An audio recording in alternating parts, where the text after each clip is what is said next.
And for us, when we experience trials and tribulation, and you will, there is going to be a trial. There's going to be difficulties. You're going to go through it. You're not exempt. But here's the question. Who are you going to trust?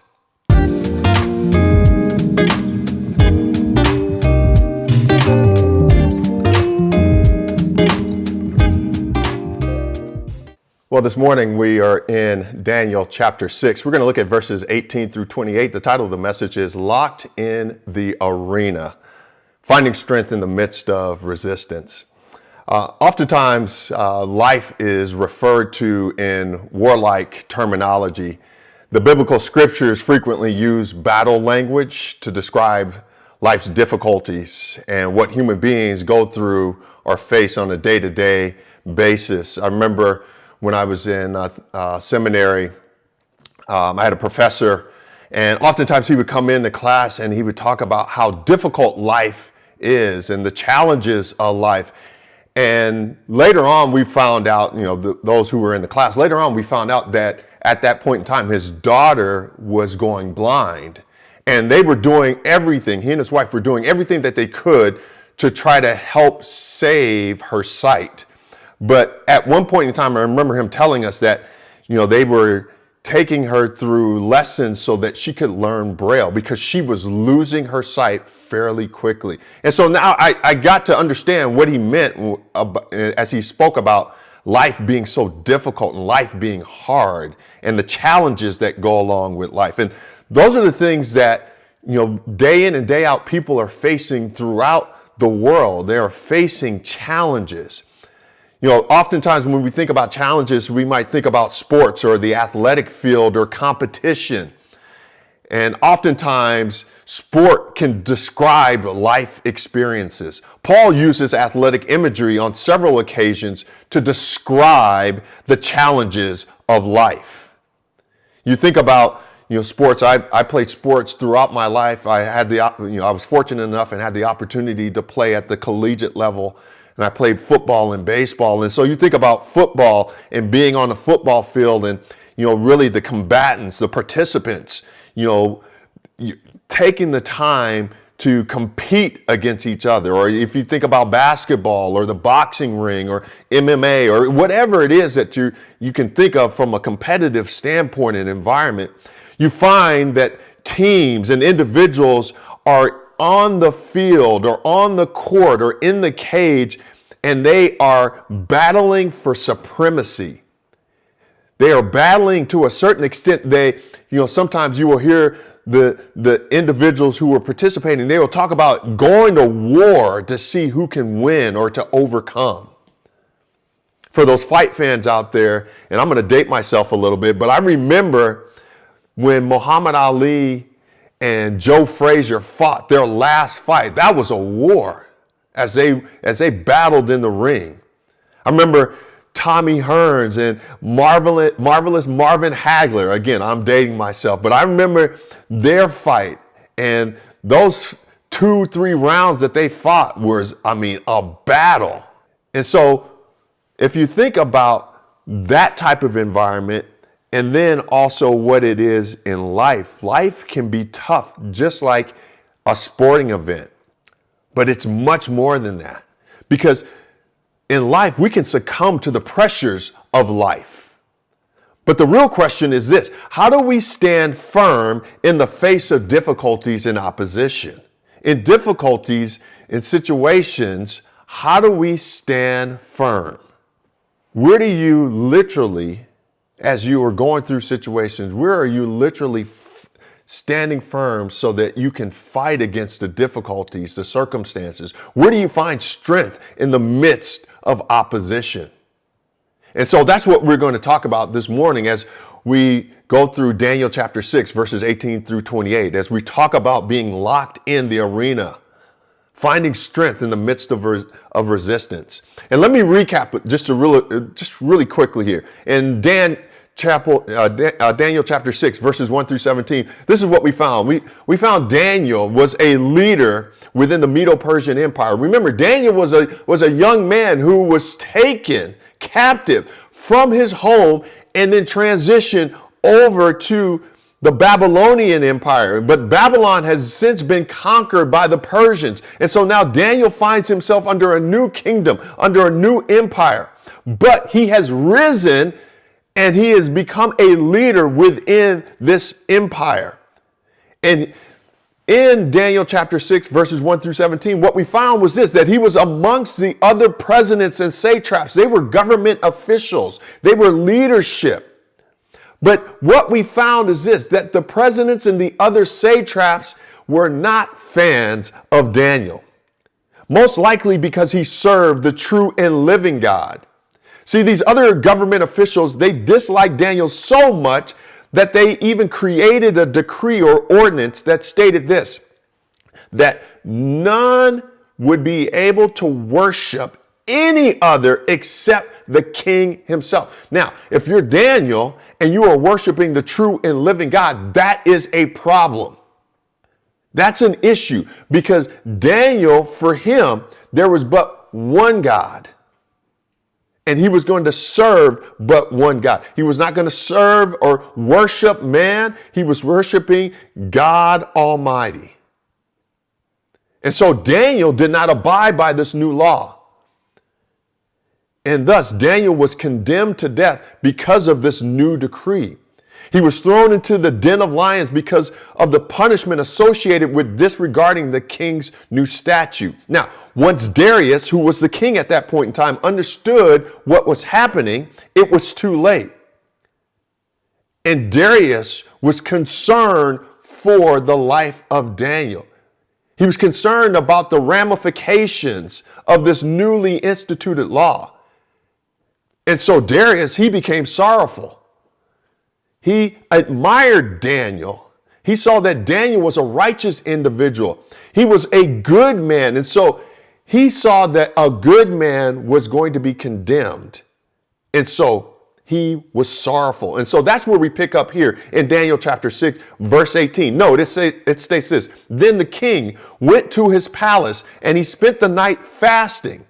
No food was brought to him and sleep fled from him. Now, Darius the king, what we find is that he did not sleep. Note the way that the text states that sleep fled from him and evaded him. He spent the night fasting, so he abstained from food. Think about it. Sleep fled from him. I know that, there's individuals that they don't have any problems following sleep. Sleep does not flee from them at all. But Darius, he did not sleep at all, and he did not eat anything. And so what we find here is that Darius most likely was spending his night worrying about Daniel. Now, there's no definitive thought or word or deed that leads us to believe that Darius trusted the Lord. However, throughout this portion of scripture, what we find is that Darius is acting in a religious manner with the hope that Daniel would be saved from death. Now, those who follow God might believe that this is abnormal for an unbeliever, but not necessarily. I think we have all seen folks that we would consider non-Christians, non-believers, but we have seen them praying and seeking the Lord so a favorable result might occur for them or others. I think about, again, I'm going to date myself here, but I think about 9/11.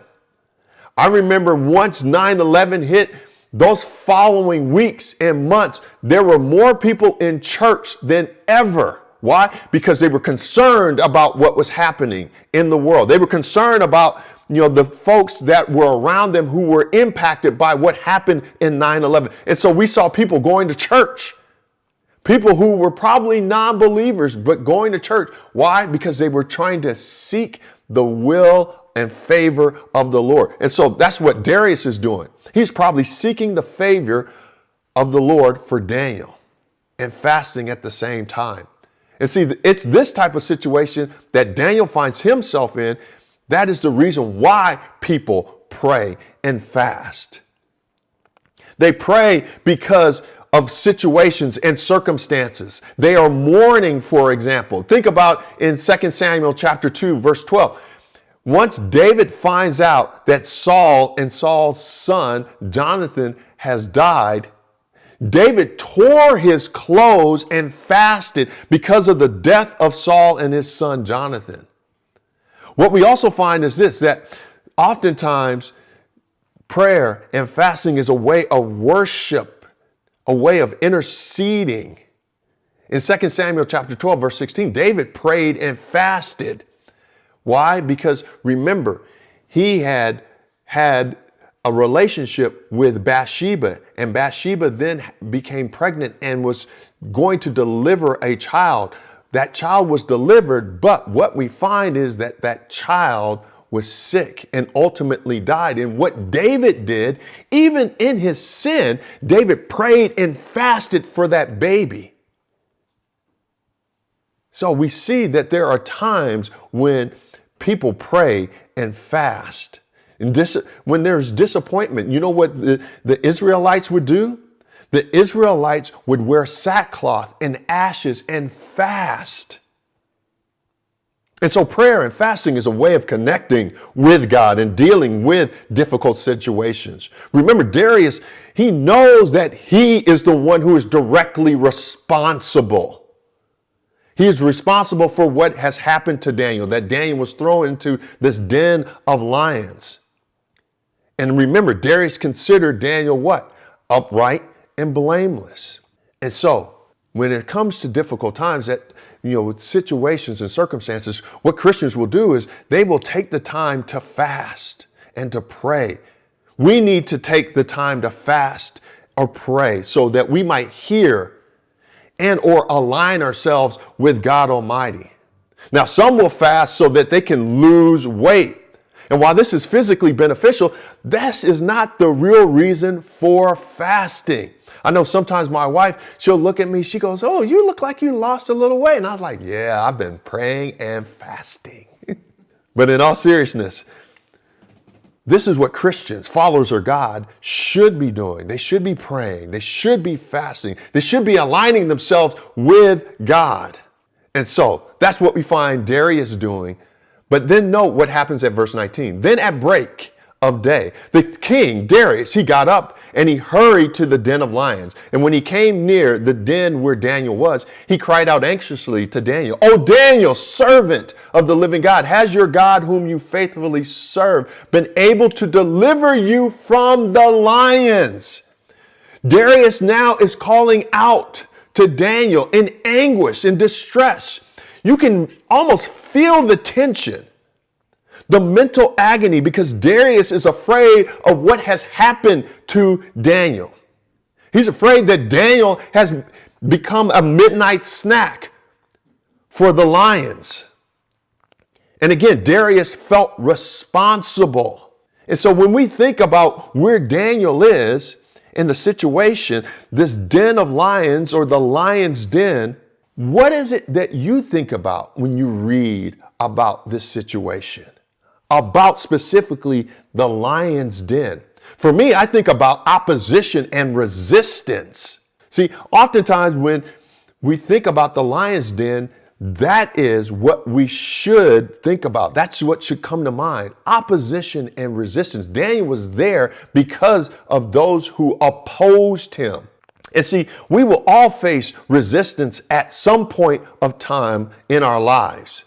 And probably multiple times, we will find ourselves in difficult situations where it seems like there is opposition to the things that we're trying to do and accomplish. There's resistance in the direction in which we want to go. And none of us are exempt. And so whether it is a giant of opposition like Goliath, whom David had to oppose, or whether it's like the valley of the shadow of death, which the psalmist speaks about, or the cross of Christ, or in this case, Daniel in the lion's den, no matter who we are and what we think we are, we will all face opposition. And so we see Daniel is in the midst of the most intense time of his life. It is worth observing that the image of lions is also a metaphor for human enemies in the Bible. Case in point, if you go to Psalm chapter 7, verses 2 through 4, the psalmist says this: "Save me lest he tear me apart like a lion. Yahweh, my God, if I have done this, if there is any wrong in my hands." And so the psalmist is talking about the saving and deliverance from lions, most likely speaking of individuals. In Psalm 22, the psalmist says this: "They open wide their mouths at me like a ravening and roaring lion. Save me, Lord, from the mouth of the lion." And then once again in Psalm 58, verse 7, the psalmist says this: "God, break their teeth in their mouth. Break off the young lion's fangs, O Yahweh." And so oftentimes we see that lions are equated with what? Human opposition, those who are wicked, those who oppose us or resist us. And I mean, it's a little graphic, but you think about what Psalm 58, the psalmist, he's saying, break them, Lord. Break their fangs. Muzzle them. Stop them.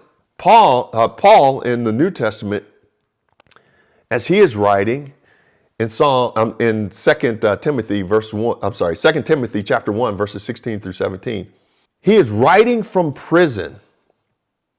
And as he is in prison, the authorities have heard a defense from Paul. Paul is defending himself, but he is speaking of the Lord as well in his defense, in his argument.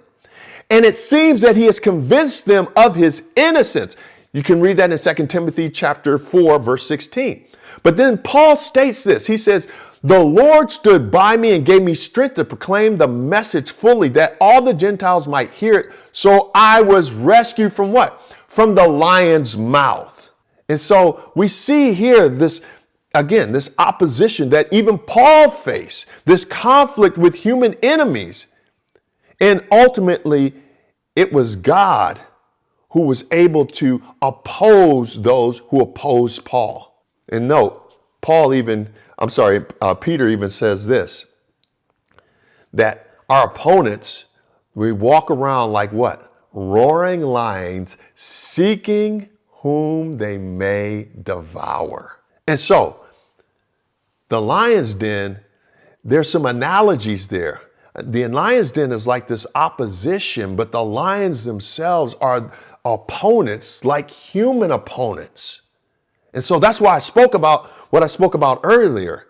When we think about, whether it's on a football field or a basketball court or in the MMA ring or octagon, whatever you want to call it, just as those individuals, those participants, as they are fighting, they're combating, they're opposing one another, they're trying to determine who is going to win.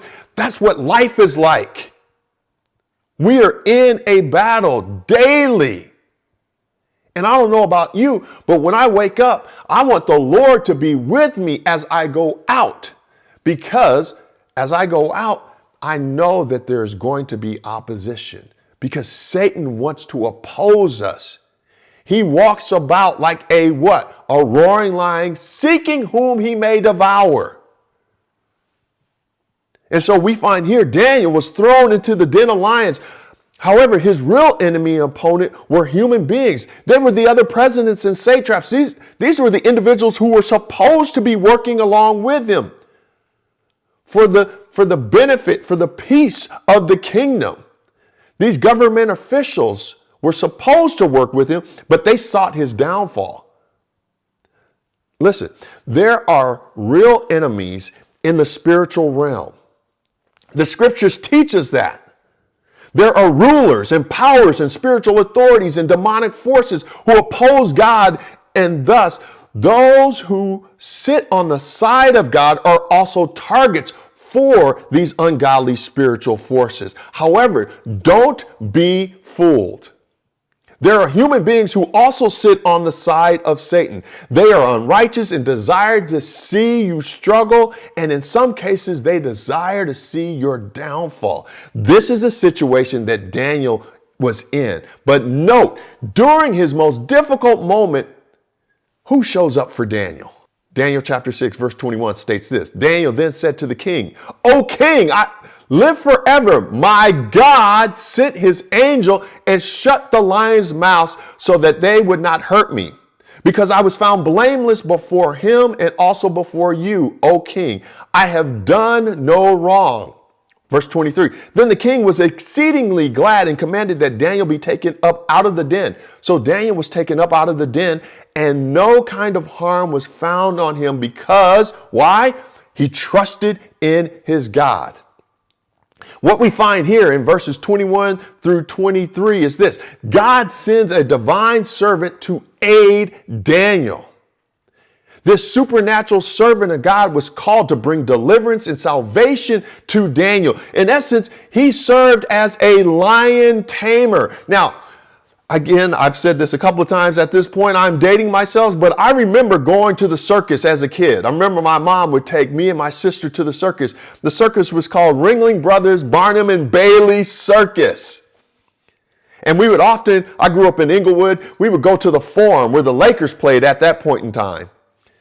And we would go to the circus. And at one point in time during the circus, the lion tamer would come out and he would have these lions and they would kind of sit up on the lions that is, would sit up on these podium. But the lion tamer, he would have them doing all kinds of tricks, jumping through hoops that were on fire. He had them tamed. And you think about it, if a human being can do that, we should know for sure that God can tame and bring into submission any number of situations that we face. He can tame the lions in our lives. And I don't know about you, but I need that type of supernatural divine power in my life. There are times when it appears that the enemy is preventing me from moving forward and fulfilling the word and will of God. There seems like there is opposition and enemies at every step of my journey sometimes. And I've tried to do all that I can do, but now I need the Lord to show up and bail me out, to place me on solid ground. It reminds me of a story. My wife is a professor at a community college. I remember one time she came home and she was telling me about one of her students. Student was kind of struggling in class and had some questions. And so the student came and my wife was able to help her out and explain the things that she needed to do in this class. And the student turned to my wife and said, "You hooked me up." I don't know about you, but I need the Lord to hook me up, to help a brother out sometimes. And again, like the psalmist stated in Psalm 57 and 58, we need support from God in the face of verbal attacks and the attacks of the enemy. But here's the thing we should also learn from this particular text and why Daniel, again, was saved by the Lord. Note the character of Daniel. He was blameless. He was sinless. And he trusted the Lord. That's the character of the righteous. And see, character is so important, especially during difficult times. I remember one of my best friends, he called me, this was some years ago, he called me, he said, "Hey, pray for my aunt." Her name was Deanie. We called her Aunt Deanie. She almost like my own aunt, but I remember he said, "Pray for her. She's sick. She had cancer." And then I remember his mother, my buddy's mother, went down to check in on her sister. She was in Houston, Texas at the point in time. And I remember my buddy's mother would go daily to the hospital. You know, she would go in there and pray and worship. And all the time that she was there, you know who was watching her? The doctors, the nurses. They watched her as her sister was dying there right before her eyes. And I remember my buddy's mother Unfortunately, my buddy's aunt passed. And so my buddy's mother, when she came home, as she was talking about her sister who had just passed, she talked about the opportunity that she had and some of the other families had to be there in the hospital and to pray and to worship and to read scripture. And she said, once her sister had passed, she went around to each of the doctors and the nurses and said, thank you. And she said, some of the people came up to her afterwards and they said, thank you. We have watched you do something that we have never seen. As you worshiped and as you prayed and as you were respectful, as you demonstrated what it truly means to be a Christian. And so in difficult times, it's so important that the character of God comes forth. It is so important because other people are watching how you respond when it's difficult, when it's hard. And see, oftentimes we are so concerned with doing and activities and busyness. We're so concerned about, I do this and I do that. I serve on this committee, or I serve on this board. I'm on this leadership team. I serve in this capacity. And don't get me wrong, those are things that are good. They're needed. They're admirable. But more important than these things, you know what we, the people of God, need to do or be? We need to be the people of God. Remember when I was in seminary, one of my professors, her name was Dr. Julie Gorman. She taught spiritual formation. And so I was taking the spiritual formation course. And she talked about this very exact thing. She goes, as Christians, we are so busy doing things, but we don't spend enough time being the people of God. We need to be the people of God. We need to be representatives and ambassadors of God. That's what Daniel was. And see, at the core, at the center of our being, we need to have the character, the nature, and the essence of God. We need to express the imago Dei, the image of God. And thus, we need to be like Daniel. We need to be blameless and sinless and have supreme confidence in the Lord. And so, take note. We see here in this particular section, we see the grace, the mercy, and the supreme power of God. He sends a supernatural divine being to help Daniel in his time of need. But we also see a man, Daniel, who is committed to living righteously and honoring God. And see, God in response honors that type of commitment and character. And so Darius, he runs to the lion's den. He sees Daniel is still alive, and so he removes him from the pit. Verse 24. And so the king gave a command, and those who had accused Daniel were brought and thrown into the den of lions, they, their children, and their wives.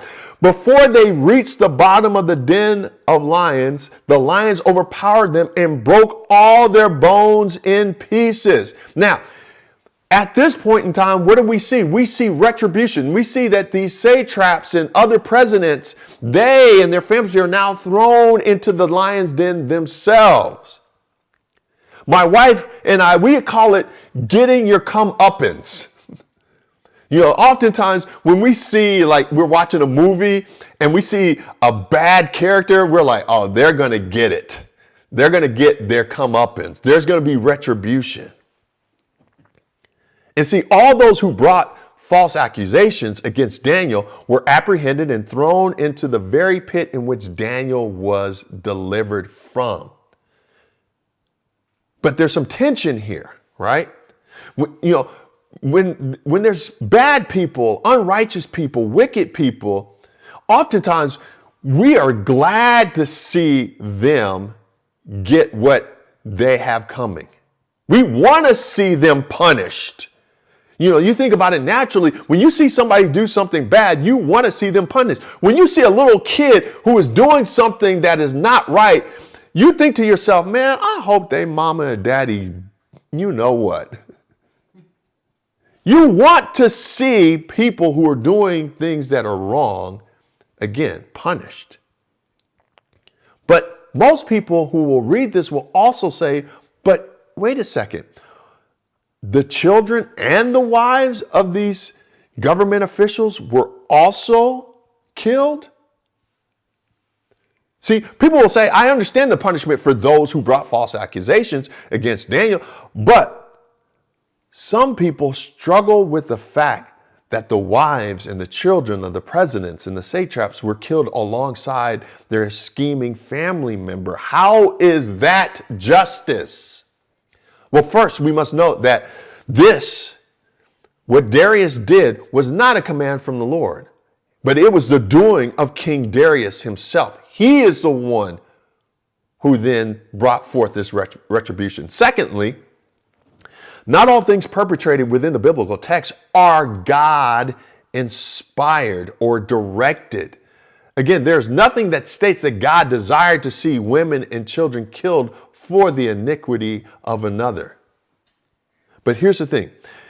The reason why this most likely occurred, why Darius then took the other government officials and their whole entire families and threw them into the lion's den, the reason that happened is this.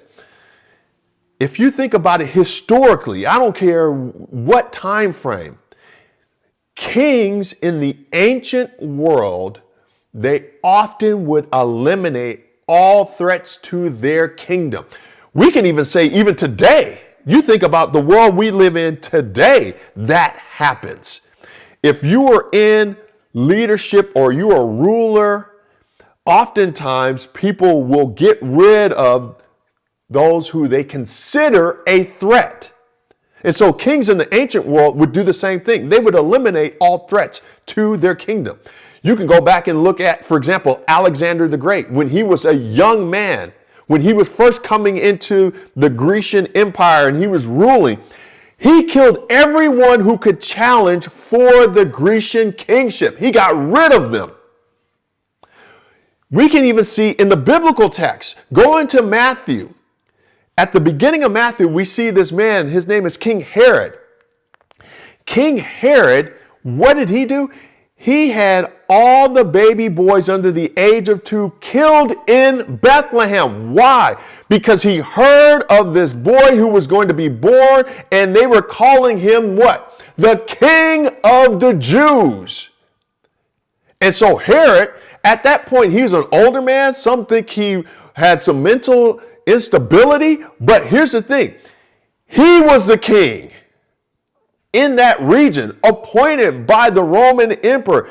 And so he was thinking to himself, another king coming after my kingdom? Nope, that's not going to happen. And so what did he do? He tried to get rid of all those who could challenge for his kingdom. And see, here's a simple fact. If a king believed someone or a group would disrupt his desire, his reign, his program, the king would get rid of them, typically by killing them. And anyone who disrupted the administrative processes of the established kingdom, and any of those who were associated with the agitators, would also be seen as potential threats, and thus they too could face death as well. This is probably what happened with the presidents and the satraps and their families. And see, you think about in the New Testament, in Romans, in 1 Peter, both writers clearly indicate that individuals are called to what? Submit to authority in human institutions. And it is apparent that Darius believed these individuals were jeopardizing the peaceful administration of his Persian empire. Thus, he ordered that these people, including their families, be removed from the equation. We might disagree with that decision, but that was his decree. He is operating as the world operated, as other kings operated. And so at verse 25, note it says this, then King Darius wrote to all the peoples and nations of every language throughout the whole world. May you have abundant prosperity. Verse 26, I make a decree that in all my royal dominion, people should tremble and fear before the God of whom? Daniel. For he is the living God, enduring forever. His kingdom shall never be destroyed, and his dominion has no end. He delivers and rescues. He's speaking of God. God delivers and rescues. He works signs and wonders in heaven and on earth, for he has saved Daniel from the power of the lions. And so Darius now has a new decree. The old decree is put aside, and now he has this new decree that people should tremble and fear before the God of Daniel. But also in this new decree, he's stating a couple of things. And it's important that we understand what he's stating. First and foremost, he says, I want you to prosper. He says, may you have abundant prosperity. But then he says, I want you to fear the Lord, the God of Daniel. Why? Because he is the living God. This has been demonstrated. He is eternal, and his rule is also eternal. What does eternal mean? Remember, I used to say this all the time. Eternal is forever. And how long is forever? It is forever. But here's the other thing.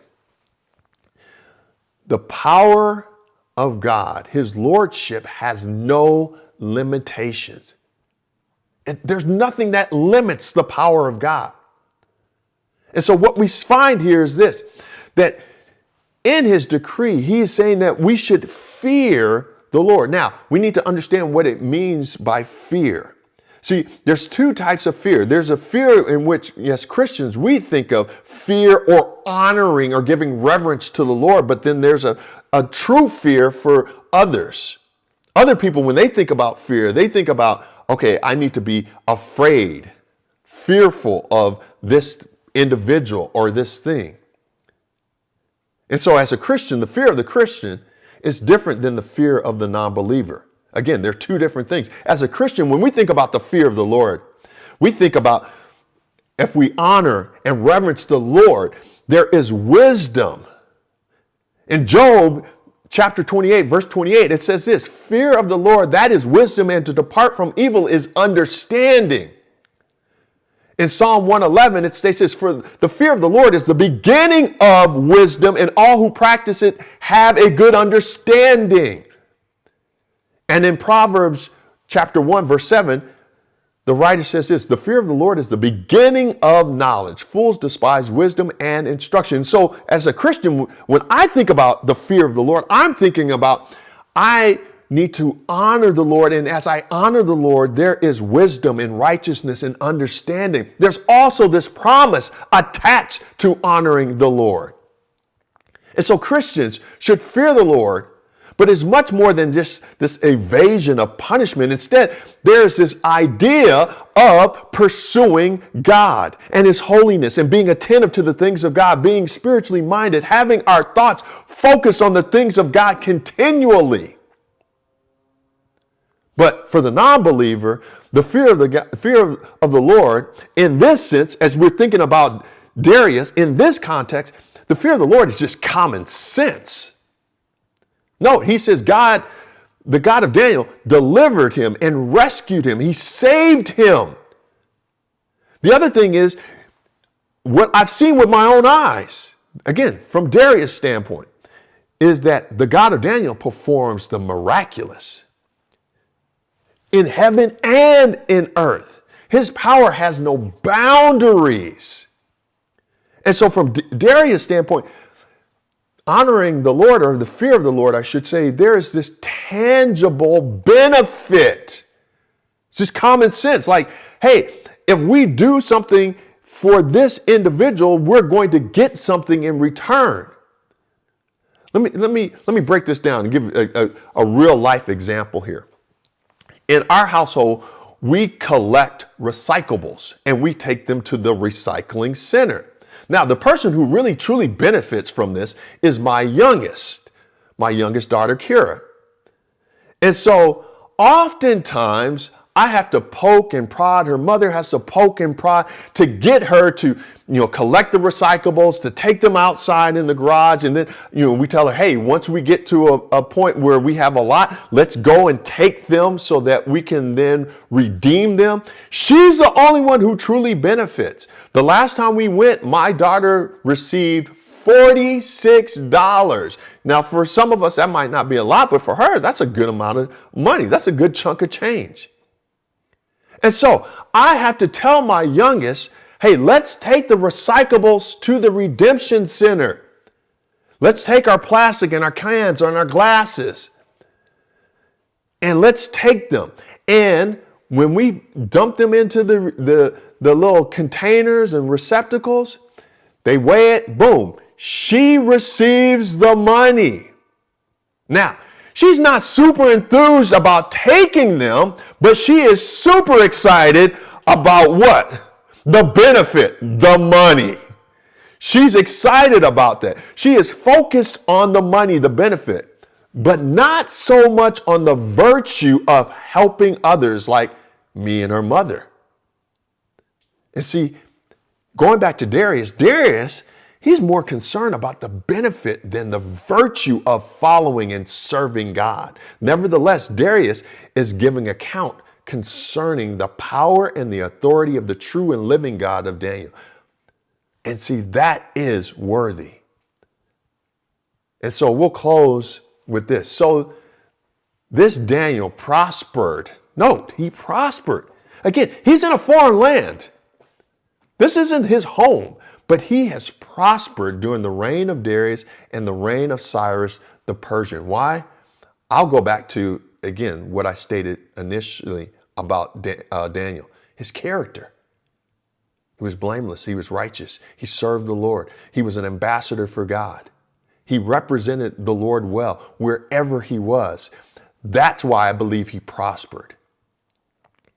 But let me conclude with this, and then I'm going to get out of your way here. Daniel continued to prosper even in this foreign land. And I'm going to guess he continued to serve the Lord. He served the Lord during the reign of Darius, during the reign of Cyrus. He was an excellent ambassador for the remainder of his life because that was who he was. He had the image of God and it exuded from him. Just as Paul states, and you think about Paul in his writing, at the beginning of each of his letters, what does Paul identify himself as? A bondservant, a doulos of Jesus Christ. Daniel was an ambassador of God. But here's the thing, even as an ambassador of the Most High God, his relationship with the Lord did not exempt Daniel from experiencing the trials and the tribulations of life.